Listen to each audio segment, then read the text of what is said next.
Hello, welcome to Ken studies. CAPF AC 2020 last 30 days series जो हम चल रहे हैं उसमें आज day 10 target of the day में मिशन 3 स्टार के अंतर्गत देखो। अब देखा जाए तो हम 30 में से 1/3 आज कंप्लीट हो रहा है। हर डे एक एक दिन आपके लिए कम हो रहा है। तो आप जो भी डी डे जो है, जो आपका एग्जाम डे है, उसके क्लोज आप पहुंच रहे हो। वो कहते हैं ना कि वक्त को पास होने को, वक्त को बीतने को आप रोक नहीं सकते हैं, लेकिन वक्त का सदुपयोग करके उसको जाने दें, उसका यूज कर लें। जो कोई भी चीज है, क्योंकि वो पास हो रहा है, उसको या तो आप बेस्ट करो या ऑप्टिमम यूटिलाइज करो। तो उसको पास होने दो, लेकिन उसका ऑप्टिमम यूटिलाइजेशन करके। तो इसके साथ ही आज हम डे 10 का देखेंगे। देखो, आज का पेपर 1 का टारगेट मैं आपको दे रहा हूं, जो यूपीएससी सिविल सर्विसेज, जो आईएएस वाला पेपर है। तो पेपर 1 को कंप्लीट सोल्यूशन सोल्व करना है, प्रॉपर तरीका से करना है, विद प्रॉपर एनालिसिस। देखो, बहुत सारे क्वेश्चन जो होते हैं वो उससे भी मिलते हैं। तो मैं ये इसको इस ढंग से इतना 30 डेज में कर रहा हूं कि आप यदि ईमानदारी से इसको करोगे तो वो है ना कि यदि ईमानदारी से करते हो तो आपको सिलेक्शन से कोई रोक ही नहीं सकता है, यदि प्रॉपर तरीका से आप कर ले जाते हो तो। अब नहीं करोगे तो उसका तो कोई विकल्प ही नहीं है। लेकिन यदि आप ईमानदारी से इतने टास्क करते जा रहे हो तो आपको इस समय कोई नहीं रोक सकता। अभी इन द सेंस कि ऑलरेडी आप प्रिपरेशन में हो। मैं ये मान के चलता हूं कि जो भी ये इस वीडियो को फॉलो कर रहे हो, जो भी इस सीरीज को फॉलो कर रहे हो, तो वो प्रिपरेशन कर रहे हो कम से कम 6 महीने, साल भर, 2 साल, जो भी ये है, मिनिमम 6 मंथ से कम से कम प्रिपरेशन कर रहे हो और डेडिकेटेड प्रिपरेशन कर रहे हो। तो आप सिविल सर्विसेज 2019 का पेपर 1 जो है, कंप्लीट पेपर 1 को करना। और पेपर 2 जो उसका है प्री का, तो उसमें आपको क्या करना है कि क्वांट और एप्टीट्यूड वाला पार्ट करना है। उसको पूरा डिटेल में नहीं जाना है, तो क्वांट और एप्टीट्यूड के पार्ट को करना है। पेपर 2 में आज हम एक रिपोर्ट देखेंगे, दो चीजें देखेंगे, एक रिपोर्ट देखेंगे और एक ऐसे देखेंगे। तो रिपोर्ट जो है, narco and polygraph test. Narco और पॉलीग्राफ टेस्ट, देखो ये अभी चर्चा में इस वजह से है कि जो हाथरस गैंग केस हुआ, तो हाथरस वाले में क्या हुआ, जो यूपी में आपके Hathras gang rape case, Hathras gangrape case, तो उसमें क्या है, यूपी गवर्नमेंट ने बोला, उत्तर प्रदेश गवर्नमेंट ने ऑर्डर किया था कि जो है, जो विक्टिम से रिलेटेड है, तो हाथरस गैंगरेप केस से रिलेटेड जो भी हैं, तो वो जो है पॉलीग्राफ और नार्को एनालिसिस टेस्ट जाएंगे, टेस्ट के थ्रू पास होंगे। यानी कि नार्को एनालिसिस टेस्ट और पॉलीग्राफ टेस्ट उनका किया जाएगा।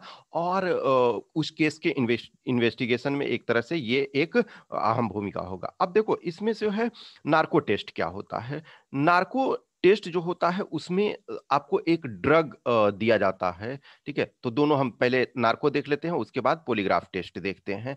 तो नार्को टेस्ट में ड्रग इंजेक्ट किया जाता है। आप मूवी वगैरह में देखोगे तो ये उसमें से पता चल जाएगा आपको। तो ड्रग इंजेक्ट किया जाता है उसमें। तो ड्रग जो होता है, sodium pentothal, sodium pentothal, sodium pentothal, sodium pentothal को इंजेक्ट किया जाता है। तो वो क्या है, हिप्नोटिक और सीडेटेड स्टेट ये होता है। जैसे जस्ट इमेजिन करो ना कि आप जस्ट सोचो, कोई दारू पी लेता है, कोई मीन्स ये ड्रिंकिंग कर लेता है, ड्रिंक कर लेता है, या फिर किसी ने मैरिजुआना यानी कि गांजा पी लेता है, या कोई उस ढंग से सल्फा ड्रग्स या डिफरेंट टाइप के ड्रग्स। तो क्या होता है, वो सेडेटिव स्टेट में चला जाता है, वो हिप्नोटिक स्टेट में बहुत बार ये जाता है। तो देखो, ये डिफरेंट टाइप का है। उसमें प्रॉपर जो अभी नॉर्मल, जो मान के चलो किसी ने शराब पी और ये, तो वो एक प्रॉपर अपने कॉन्शियसनेस में नहीं रहता है, हाफ कॉन्शियसनेस टाइप में रहता है। तो इसमें वही है, हिप्नोटिक स्टेट में, हिप्नोटिक स्टेट में क्या है कि उसको उस लेवल से ये तैयार किया जाता है। उसके बाद जो है, उसको आप जो भी बोलोगे, एक तरह से इमेजिनेशन जो है वो न्यूट्रलाइज्ड कर दिया जाता है। तो इमेजिनेशन जब न्यूट्रलाइज्ड कर दिया जाता है, तो उसके बाद ये एक्सपेक्ट किया जाता है कि आप सही बोल रहे हैं। जैसे देखो, बहुत बार क्या होता है ना कि आप स्वप्न देखते हो, तो स्वप्न देखते हो तो क्या है, वो लगता है कि यही सही है। वो चीज को बहुत बार जो दिन में आपने उस चीज को किया, तो वो आपका रात में होता। तो तो ये यहाँ जागे हुए अवस्था में ही एक तरह से हिप्नोटाइज अवस्था में आप आ जाते हो। तो हिप्नोटिक अवस्था में होता है तो वो माना जाता है कि जो आप बोलोगे सेडेटिव स्टेट या हिप्नोटिक स्टेट बोलते हैं, तो उसमें आपको सच ही बोला जाता है। अब उसमें से क्वेश्चन पूछा जाता है, तो इसमें से अब जो ड्रग है नॉर्मली इसको ट्रूथ सीरम भी बोलते हैं। जो सोडियम पेंटोथल जो है ड्रग, जो सोडियम पेंटोथल है उसको आपको ये भी बोलते हैं ट्रूथ सीरम। ट्रूथ सीरम यानी कि जो भी है इससे सच बोलेगा।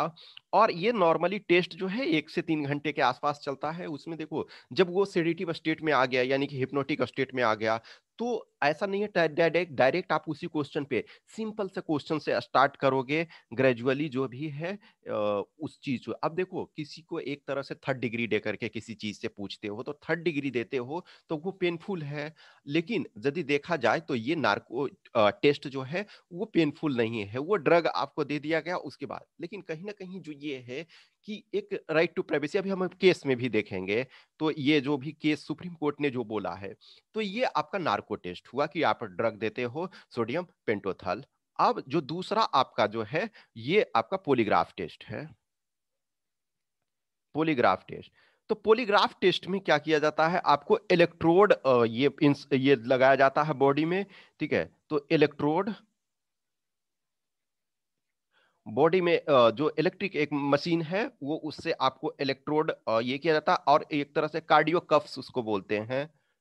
कार्डियो कफ्स, वो देखो शायद आप लोगों में से कभी ईसीजी वगैरह करवाए होगे ना, तो ईसीजी में वो जो चिमटा टाइप का रहता है, क्लिप टाइप का, वो आपके बॉडी के डिफरेंट पार्ट में जैसे लगा देता है। तो उसी ढंग से इसमें जो है कार्डियो कफ या इलेक्ट्रोड ये के थ्रू वो signal electric signal means different type का, अब ऐसा नहीं है वो बिजली वाला वो झटका नहीं, मींस वो मशीन होता है। तो उस मशीन से आपको पे ऊपर दिया जाता है। अब देखो कोई भी चीज क्वेश्चन आपसे पूछा जाता है, तो जब क्वेश्चन आपसे पूछा जाता है, एक देखो कोई पता नहीं अभी मुझे ध्यान नहीं है, एक सीरियल इसी टाइप का ही आता था कि उसमें यही सारी चीजें किया जाता था। तो अब उसमें से क्या है कि आपसे क्वेश्चन पूछा गया, तो देखो अचानक क्या होता है ना कि आपका बॉडी, आप जब देखना अचानक कोई अच्छा न्यूज सुनते हो तो आपका जो बॉडी होता है वो डिफरेंट तरीके से रिस्पॉन्ड करता है। कोई आप बैड न्यूज सुनते हो तो डिफरेंट तरीके से ये करता है। आप किसी चीज को सच बोलते हो तो डिफरेंट तरीके से रिस्पॉन्ड करता है। तो आप झूठ बोलते हो तो डिफरेंट तरीके से रिस्पॉन्ड करता है। तो वो चीजें हैं। और ये जो आपका एक तरह से लंबे समय से, इनफैक्ट 19th सेंचुरी से ही ये इनफैक्ट इसका जो एक तरह से खोज किया था, जो है ये जो first done in the 19th century by Italian criminologist. ठीक है, तो इटालियन क्रिमिनोलॉजिस्ट जो थे ये सिसार लैम सिसार लम्ब्रोसो, सिसार लम्ब्रोसो, ठीक है, सिसार लम्ब्रोसो। ये इन्होंने 19th सेंचुरी में इसको क्रिमिनोलॉजिस्ट सिसार लम्बोसी ने इस चीज को ये किया था। तो इसमें क्या होता है, इलेक्ट्रोड को फिट किया जाता है, उसके बाद आप जो भी कुछ बोलते हो तो उसमें से क्या होता है कि आपका जो ब्लड प्रेशर है, पल्स है, रिस्पायरेशन है, स्वेटिंग है, ब्लड फ्लो है, ये सब वेरी करता है। तो उसमें डिफरेंट पैरामीटर्स होते हैं, हमें उस टेक्निकल में नहीं जाना है। तो डिफरेंट पैरामीटर्स होते हैं, उसके आधार पे जो है वो उसको चेक करते हैं कि किस ये क्या स्थिति है, क्या ये सच बोल रहा है या झूठ बोल रहा है। तो हमने दोनों का टर्म्स को अब देखा। अब इसमें से सुप्रीम कोर्ट क्या कहता है, तो सुप्रीम कोर्ट जो है Selvi versus Selvi and others versus state of Karnataka and others, तो सेल्वी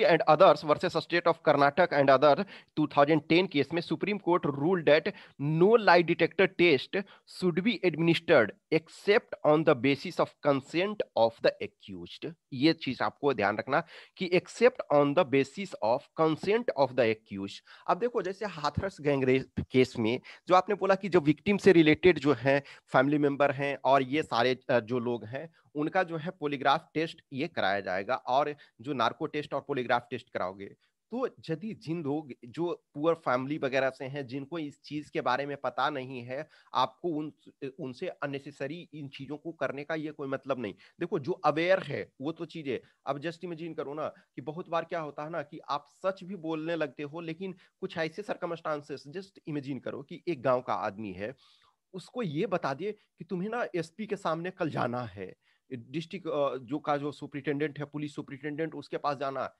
तो वो क्या है ना कि सच भी उसके पास रहेगा तो वो उसके पास जाकर के बोल नहीं पाएगा, लड़खड़ा जाएगा। जस्ट इमेजिन करो अभी जैसे असिस्टेंट कमांडेंट का कल लास्ट इंटरव्यू, आपका जो भी ईडब्ल्यूएस वाले भी थे तो कल लास्ट उनका इंटरव्यू हो गया। जस्ट इमेजिन करो कि एक वेल प्रिपेयर्ड माइंड है, आप प्रिपरेशन कर रहे हो, फिर भी आप यूपीएससी बोर्ड में जाते हो, तब आप घबरा जाते हो। बहुत सारी चीजें, बहुत सारे कैंडिडेट बोलते हैं ना, सबके साथ होता है, हमारे साथ भी ये चीजें था कि आप सही जान रहे हो चीजें, लेकिन वहां बोर्ड में नहीं बोल पाते हो। तो सोचो एक आदमी जो सिंपल सा आदमी है, जो गांव में रह चुका है, जो चीजों को नहीं जानता है, तो वो पॉलीग्राफ और नार्को टेस्ट करोगे तो ए लॉट ऑफ थिंग्स है कि वो सही आउटपुट नहीं आ पाएगा, वो उस चीज से अवेयर नहीं है। उसको उस ढंग से मेंटली आप तैयार करोगे, प्रॉपर तरीका से उसको टाइम दोगे। अब ये सिर्फ ये करने का, क्योंकि वो ये सारे जो टेस्ट हैं वो वेरिएशन पे डिपेंडेंट है कि चीजें कैसे हो रही है, लेकिन उनका कंसेंट तो सुप्रीम कोर्ट ये बोलता है कि no lie detector test should be administered या conducted except on the basis of consent of the accused. Those who volunteer must have access to a lawyer and have the physical, emotional, and legal implications of the test explained to them by police and the lawyer. देखो जो है कि उस test का जो physical होगा, emotional होगा और legal implication of the test, सारी चीजें वो अवेयर हो, तब उनको टेस्ट किया जाना चाहिए। फिर उसके बाद है कि गाइडलाइंस प्रॉपर तरीका से होना चाहिए। Guidelines for the administration of polygraph test on the accused published by the National Human Rights Commission in 2000 must be strictly followed. The subject's consent should be recorded before a judicial magistrate. जो consent जिससे लिया जाना चाहिए उसको judicial magistrate से record किया जाना चाहिए। और उसके बाद जो है कि ये जो रिजल्ट है टेस्ट का, उसको कन्फेशन नहीं माना जाना चाहिए, क्योंकि ये जो है कन्फेशन जो होता है कि अवेयरनेस में आप दे रहे हो, लेकिन जो ये है ड्रग के, मान के चलो कि नार्को टेस्ट कर रहे हो तो उसमें ड्रग के आप प्रभाव में उस चीज को बोल रहे हो, तो इसको प्रॉपर तरीका से कन्फेशन नहीं माना जाना चाहिए। ये एक रास्ता है ये इस चीज को देने के लिए कि हो सकता है उस ड्यूरेशन में वो कुछ चीजों को बताए, उसके आधार पर फिर आप इन्वेस्टिगेशन करोगे, उस ड्यूरेशन में जो बताया उसी को आप चीजों को नहीं मान लोगे। तो सुप्रीम कोर्ट एक तरह से इन चीजों के ये अगेंस्ट है, ठीक है ना। तो सुप्रीम कोर्ट एक तरह से ये बोलता है कि right against self incrimination against article जो 20 क्लॉज 3 ऑफ द कॉन्स्टिट्यूशन है, तो फोर्सिबल रूप से आपको ये चीजें नहीं करना है। तो एटलीस्ट आपको इस चीज के बारे में ये जानना चाहिए। तो ये चूंकि ये हाथरस केस में था तो ये आपको जानना चाहिए। अब देखो inclusive work place, India has a long way to go. समावेशी कार्यस्थल, जो भारत को अभी इस दिशा में लंबा दूरी तय करना है। देखो समावेशी विकास जो समावेशी कार्यस्थल है, इसमें से आपको वुमेन एक मेजर कंपोनेंट होता है। वुमेन के अलावे जो है आपका रिलीजियस जो ये कंपोनेंट्स है कि ये लॉट ऑफ प्लेसेस में जैसे देखोगे कि कुछ जो वर्क प्लेस है, सपोज हिंदू का है तो वो मुस्लिम को नहीं रखेगा, मुस्लिम का है तो हिंदू को नहीं। तो एक वुमेन जो यानी कि सेक्स रिलेटेड, ठीक है, जेंडर, एक जेंडर, एक रिलीजन, और फिर उसके बाद पर्सन्स विद डिसेबिलिटी जो दिव्यांगजन है, ठीक है, तो वो एक दिव्यांगजन। और दूसरा जो है ये फिर आपका जो है थर्ड जेंडर, तो वुमेन, रिलीजियस, रिलीजियस, ये आपका ठीक है, फिर आपका थर्ड जेंडर, उसके बाद फिर दिव्यांगजन, जो ठीक है, तो पर्सन्स विद डिसेबिलिटी। तो ये इनको इसमें से कंसीडर करना है। तो India has a long way to go. तो हमने ये ऑलरेडी बताया ना कि इसमें क्या है कि कोई भी यदि कल का जो हमने हिंदी न्यूज़पेपर को किस ढंग से पढ़ना है उस वाले टॉपिक में ये चीज हमने बताया था कि जो ऐसे होता है, जो ऐसे है वो दो टाइप के होते हैं, एक पॉजिटिवली टोन्ड ऐसे होता है और एक निगेटिवली टोन्ड ऐसे होता है। तो ये एक तरह से निगेटिवली टोन्ड ऐसे है। निगेटिवली टोन्ड ऐसे का मतलब है कि इसमें जो है जो समावेशी कार्यस्थल होना चाहिए वो आइडियल केस है कि सबको हमें मिलाकर के वर्क प्लेसेस पे चलना चाहिए, लेकिन भारत को अभी इस दिशा में लंबा दूरी तय करना है। इसका मतलब है कि be still did not reach the destination और place where we should reach. तो अभी हमको इस दिशा में लंबा दूरी तय करना है, अभी हम इस दिशा में बहुत पीछे हैं, तो इस चीज को देखना है। तो मेनली देखो, इसमें वुमेन का इशू रखोगे, फिर रिलीजन का इशू रखोगे, फिर ये पर्सन्स विद डिसेबिलिटी और थर्ड जेंडर, ये इन चीजों को अब देखो इसमें से क्या करोगे। जो क्यों महिलाएं वगैरह बहुत सारे में खुद महिलाएं बहुत जगह पार्टिसिपेट नहीं करती है वर्क प्लेस में, और कुछ जगह एम्प्लॉयर जो हैं वो नहीं चाहते हैं कि वुमेन को पार्टिसिपेशन दे। इसका कारण क्या है, मान के चलो नाइट शिफ्ट यदि हो रहा है तो वुमेन के सिक्योरिटी सेफ्टी ये चीज का, ये जहां महिलाएं हैं तो वहां डिफरेंट प्रोटोकॉल्स वगैरह, ये सारी चीजें, फिर वहां अलग तरीके से वॉशरूम का अरेंजमेंट करना पड़ता है बहुत सारी। फिर मान के चलो कि मदर है यदि, तो उसे क्रेच फैसिलिटी को ये करना पड़ता है, उसके बच्चे को देख रेख के लिए टाइम देना पड़ता है, ये सारी चीजों को करना पड़ता है। तो कहीं ना कहीं दोनों तरीके से एम्प्लॉयर और एम्प्लॉई। फिर उसके बाद जो है रिलीजियस पॉइंट ऑफ व्यू से भी देखोगे कि देयर आर डिस्क्रिमिनेशन। फिर उसके बाद पर्सन्स विद डिसेबिलिटी, देखो अभी गवर्नमेंट में जो गवर्नमेंट बिल्डिंग है उसमें तो मैक्सिमम में जो भी है रैंप की व्यवस्था की जा रही है, लेकिन अभी भी जो ये शहरों में ही है, मान के चलो गांव वगैरह में अभी भी रूरल एरिया में बहुत ज्यादा प्रॉब्लम है, तो उनके लिए भी हमें अरेंजमेंट करना है। सिर्फ और सिर्फ समावेशी है तो इसका मतलब वुमेन का सेक्सुअल एक्सप्लॉयटेशन ही इंपॉर्टेंट नहीं होता है, उसके अलावा बहुत सारी चीजें कि उनका जो क्रेच फैसिलिटी, वॉशरूम की फैसिलिटी, हाइजीन की फैसिलिटी, लीव देने की फैसिलिटी जो होती है, ये जो थर्ड जेंडर हैं उनके लिए ये सारी चीजें, तो ये सारी चीजों को आपको कंसीडर करना है। और ये निगेटिवली टोन्ड है, यानी कि पॉजिटिवली टोन्ड का मतलब होता है कि वो एक तरह से सही है, वो उस चीज को प्रमोट आपको करना है। निगेटिवली टोन्ड का मतलब है कि वो जो भी है कि अभी हम उस राइट डायरेक्शन में नहीं पहुंच पाए हैं, अभी हमें वहां पहुंचने की जरूरत है। तो इसमें आप कुछ जो है एनसीआरबी वगैरह का डेटा या फिर गवर्नमेंट का एम्प्लॉयमेंट का सिचुएशन, यदि एम्प्लॉयमेंट एंड अनएम्प्लॉयमेंट का डेटा आप यदि प्रेजेंट कर सकते हो कि मान के चलो कि वुमेन हमारे पॉपुलेशन में इतनी है, उसके बाद कितनी उसमें पार्टिसिपेट कर रही हैं, तो ये इसका चीजें हैं। तो मेन टॉपिक समझाना हमारा ये काम था। तो ठीक है, अब देखो हम इसमें ग्रामर का देखेंगे, ग्रामर का अब ये सॉल्यूशन। तो इसमें जो है आपको ये सेंटेंस को, ये ठीक है, ये करेक्ट फॉर्म में पहला को है सेंटेंस को करेक्ट फॉर्म में।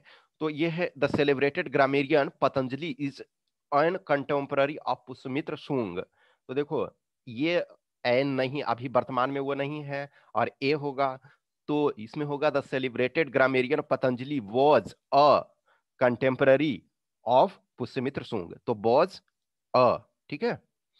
With a great effort he lift the box, इसको करेक्ट फॉर्म में लिखना है। तो ये इसमें क्या होगा, with a great effort he lifted, with a great effort he lifted the box, तो लिफ्टेड होगा। It is more cold today, तो इसको करेक्ट फॉर्म में लिखना है, तो इट इज कोल्डर टूडे, ठीक है, मोर कोल्ड नहीं होता, कोल्डर टूडे। नेक्स्ट है this sort of weather remembers me of my home, इसको करेक्ट फॉर्म में लिखना है।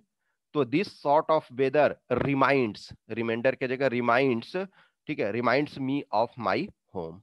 नेक्स्ट है I must fill in the blank with suitable preposition, ठीक है।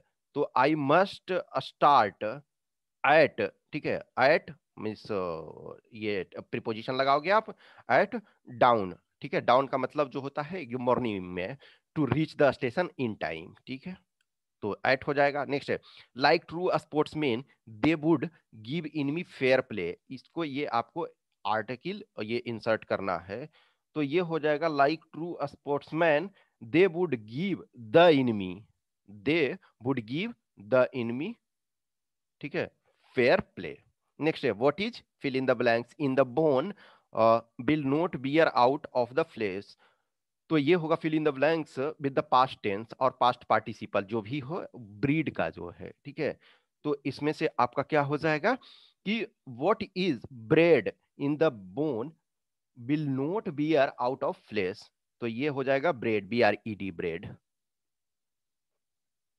Next Deepika is not one of the cleverest girls in the class, तो इसको comparative में करना है, तो some girls of the class are cleverer than Deepika, फिर से सुन लो आप, some girls of the class are cleverer than Deepika, ठीक है। Next we will finish the work in a fortnight, तो इसको पैसिव वॉइस में ये करना है, तो the work will be finished by him in a fortnight, the work will be finished by him in a fortnight. Last इसमें my teacher often says to me if you don't work hard you will fail, तो इसको indirect में, तो my teacher often says to me that if, ठीक है, that if I don't work hard I shall fail. ठीक है, तो ये आपका 10 हो गया। अब जो है एंटोनीम इसको लिखना है, तो एंटोनीम इंट्रोवर्ट, इंट्रोवर्ट का होता है एक्सट्रोवर्ट, इंट्रोवर्ट का मतलब होता है ना अंतर्मुखी, एक्सट्रोवर्ट बहिर्मुखी। जो इंट्रोवर्ट है मान के चलो कि वो बाहर के लोगों से जो है वो बहुत ज्यादा कनेक्ट नहीं होता है, तो उसको इंट्रोवर्ट कहते हैं। तो एक्सट्रोवर्ट, ठीक है, तो those who are extrovert are not always right. जो एक्सट्रोवर्ट हैं, ये इसका मतलब जरूरी नहीं है कि वो हमेशा राइट हो। असेंड, असेंड का मतलब ऊपर चढ़ना, डिसेंट का मतलब नीचे जाना। इमोर्टल, मोर्टल का इमोर्टल, मोर्टल में मरणशील, इमोर्टल का मतलब जो ये सॉरी, मोर्टल का मतलब मरणशील और इमोर्टल का मतलब अमर एक तरह से। कम्प्लीमेंट, कम्प्लीमेंट का इंसल्ट, कम्प्लीमेंट का मतलब प्रशंसा करना, इंसल्ट का मतलब अपमान करना। डस्क का डॉन, तो एक डॉन आया था ना, डॉन, DAWN, तो डस्ट का मतलब होता है संध्या, जो गोधूली बेला, और डॉन का मतलब जो उषा बेला, प्रातः काल का बेला। तो ये हो गया। अब जो है fill in the blanks with appropriate word with help of words given in the option, option जो भी ब्रैकेट में दिया हुआ है उसमें ये। तो going back on your word is a, क्या होगा ये ब्रीच ऑफ ट्रस्ट होगा। ठीक है, कि आपने जो कुछ प्रोमिस किया था वो उसको फॉलो नहीं करते हैं, तो वो ब्रीच ऑफ ट्रस्ट होगा। ठीक है, अ फ्लीट, तो ठीक है, a fleet of cars was following the minister. ठीक है, तो ये होगा अ फ्लीट। नेक्स्ट है the farm scientist have discovered a new. ठीक है, तो न्यू आपका ये क्या हो जाएगा, ये डिवाइस हो जाएगा। डिवाइस ये वर्ब है, डिवाइस जो होगा वो टू कॉम्बैट सॉइल इरोजन, तो डिवाइस ये इक्विपमेंट है और ये डिवाइस जो है वो आपका वर्ब है। तो my teacher said that I need to, तो ये आपका क्या हो जाएगा, ये प्रैक्टिसाइज, प्रैक्टिसाइज इसका मतलब है ये वर्ब है, तो वर्ब होगा। ठीक है, next wouldn't it be nice if we had to work only on. ठीक है, तो ये क्या होगा, अल्टरनेट डे। ठीक है, तो इसमें अल्टरनेट, फ्लीट, ब्रीच, ठीक है, ये आपका डिवाइस। तो ये आज का डे नंबर 10 हो गया, और आई होप कि आप राइट ट्रैक पे वर्क कर रहे हो। कंटिन्यू वर्क करते रहो, प्रॉपर तरीका से चीज़ों को करते रहो, और वो जो कहते हैं ना कि stop not till you reach the goal, Vivekananda ji का जो भी है, ये जो आपका है कि उठो, जागो, और तब तक नहीं रुको जब तक आप अपनी मंजिल को नहीं पालो। और इसी के साथ जो भी है वो वर्क अपना करते रहो। Okay, thank you.